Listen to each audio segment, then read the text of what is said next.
అమ్మా అమ్మా నువ్వు బతకాలంటే ఆపరేషన్ చేయాలంట. దానికి 5 లక్షలు అవుతుందని డాక్టర్ నాతో చెప్పారు. 5 లక్షలా? దానికి నాన్నేమన్నాడు? దానికి నాన్న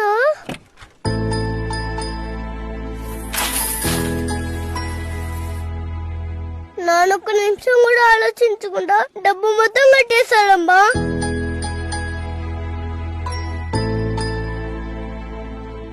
డాక్టర్ ఏదో చిన్న ఆపరేషన్ అన్నాడు.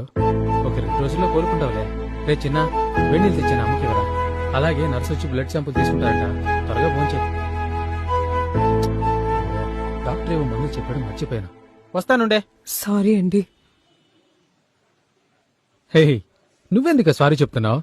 రోగాన్ని ఎవరైనా కావాలని తెచ్చుకుంటారా? నువ్వు ఒకదానివి.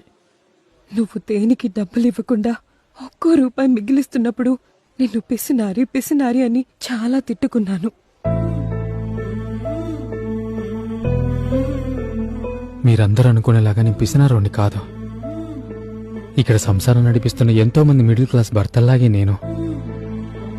నాకు ఈ షోరూంలో దొరికే బ్రాండెడ్ బట్టల కన్నా బజార్లో దొరికే ₹100 చొక్కాలోనే ఆనందం.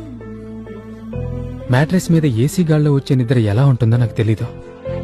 రోజు నైట్ షిఫ్ట్ ముగించుకుని అలసిపోయి ఇంటికొచ్చినప్పుడు నువ్వు చేసిన వంట తిని ఒట్టి చాప మీద కంటి నిండా నిద్రపోయిన వాడిని నేను.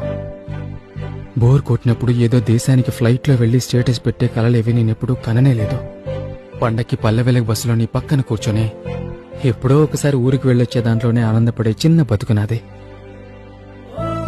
ఆ గూడు ఇవ్వాలో రేపో విచేయాలంటే ఏదో ఒక ఎదురుగాలికి అది కొంచెం కూడా జరగకుండా ఇంకా ఎంతైనా కష్టపడి ఇలాగే గట్టిగా నించుంటానే.